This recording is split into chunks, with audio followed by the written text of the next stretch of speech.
Hey guys, Hamid here. Thank you for watching this video. In this channel, we are going to talk about cinema, film criticism, and different trends of our time. This is my first video and I aim to delve into cinema more profoundly with your help, your comments, and your support. In this video, we are going to talk about analyzing films with different lenses. Then, we will talk about a trend of film criticism that I call Hyena Criticism, why it has happened, and how it can be rectified. And we will talk about a more holistic, more contextual approach to film analysis. An approach that wants to ensure appreciation of a work of art in a more contextual and profound manner. This is a two-parter video, and in the next episode I will talk about how Hyena Criticism has resulted into censorship and how it might be responsible for the lack of great films in today's cinema. We will start our analysis with the case of Paterson.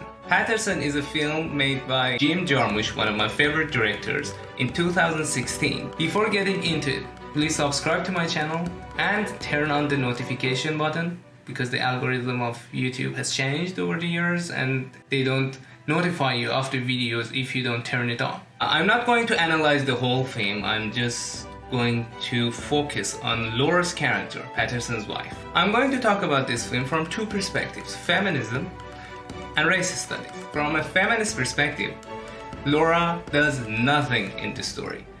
She doesn't have any agency over the story. She is depicted as someone who just cooks in the house, cleans the house. She is depicted as a parasite to Paterson. She has these artistic impulses that just put pressure on the real artist of the film, Paterson. In a scene, she wants to buy a guitar for one of her artistic adventures. From Paterson's reaction to the price of the guitar, we understand that it is a burden financially. However, she goes on and buys that guitar anyway, and she calls it a gift from Paterson, to which Paterson reacts surprisingly. What gift? No, I ordered my present. That's from you. Present that's from me? What? The guitar, the Esteban Harlequin model. I'm so excited. It comes in 2 days. She doesn't have any plans for the future. She is not contributing to the financial situation of the family, of the couple. Near the end of the film, she sells some cupcakes and she has now a little money and she wants to treat Paterson to some food. Even then, with the money that she has, she's just thinking about having fun, not contributing to the whole financial situation of the household. Now, from a racial perspective, she is from Iran. She is from Iran in this story and she is played by an Iranian, Golshifteh Farhani. What is the film trying to tell us about the Middle Easterns? I'm from Iran. We have a lot of poets, a lot of literary masterpieces, a lot of filmmakers and great films. Now, where is the Iranianness of this character? Iranians are famous for their food, but even the food that she makes is terrible and it's not Iranian. Where is the Iranianness in the art that she's produced? There is nothing Iranian about that. But the film, by creating this character as an Iranian character, is connecting her action to the whole culture of Middle East and to the culture of Iranians. From another perspective, is the film trying to tell us that Iranian immigrants or Middle Eastern immigrants come to the US and hunt down people with low self-esteem like Paterson, who are great artists but lack confidence? Is the film trying to tell us that these characters, these immigrants, are parasites that don't contribute to anything and they're just using everything up? Now, the analysis that I had from Paterson, the approach that I have, the ideas that I shared with you is all bullshit. This is what I call Hyena Criticism. What I mean by Hyena Criticism is that different audience, critics, politicians, religious figures, whoever, when they see a work of art, they try to attack it like a bunch of hyenas, a pack of hyenas, and they just bite little pieces of that work of art to the point that there is nothing left but bones, and they all think the part that they have is the representative of the whole truth of the film. They all have elements of truth in them. So I don't think that these criticisms are done by liars, people who want to take advantage of anything. I don't know why Hyena Criticism is prevalent so much. However, I have some clues.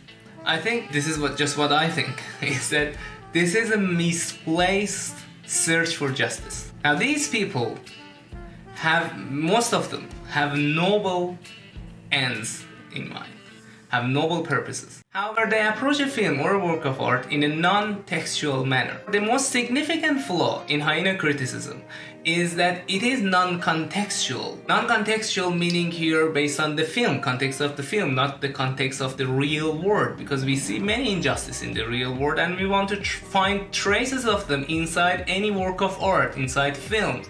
It is not possible because films and works of art are a world in themselves, and the relationship between a work of art and the real world is problematic. They have elements of truth in them, but the problem arises when they claim that they have the whole truth, and that's the big problem.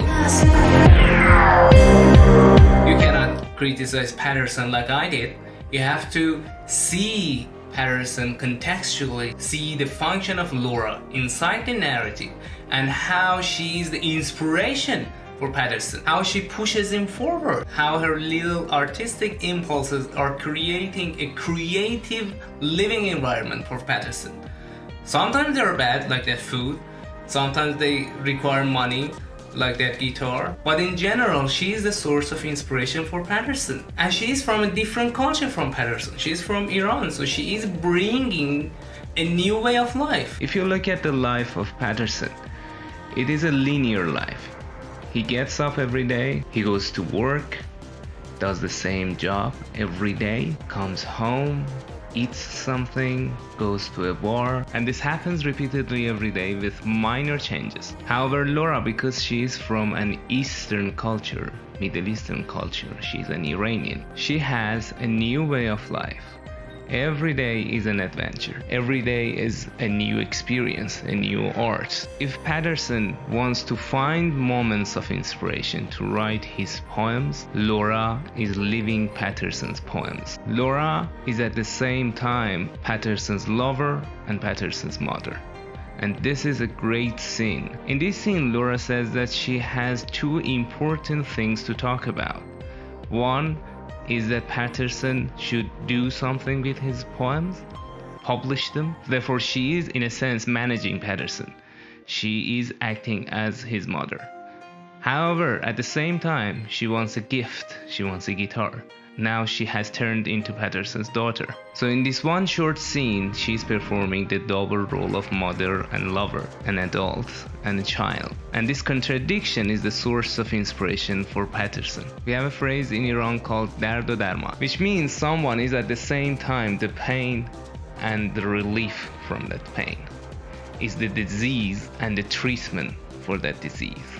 Is the pain and the painkiller concurrently. Laura is functioning like this in this story. She is the pain, but she also relieves the pain. The things that I said about Paterson are true in some senses.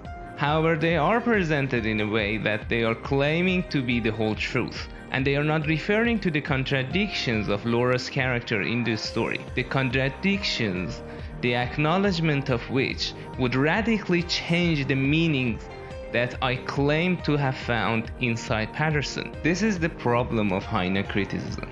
By selectively choosing some meanings inside the story and not seeing and not acknowledging the contradictions inside the context of a story or a film, this analysis reaches some meanings that are not simply true or at best misleading and inaccurate.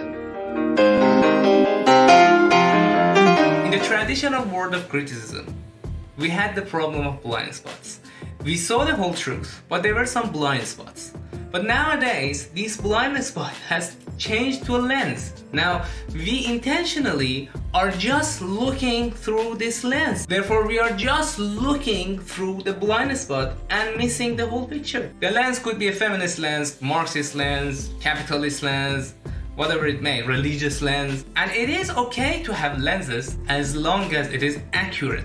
It is wholesome, and it is not hyena-like. Now, we are all guilty of this because it is humanly impossible to look at a work of art from every angle. However, we have to be more humble. We have to be mindful of not exaggerating or over-emphasizing on something that we have found with a lens inside a film. And be careful not to produce meanings that the opposite of which is easily accessible in that work of art. Thank you for being here.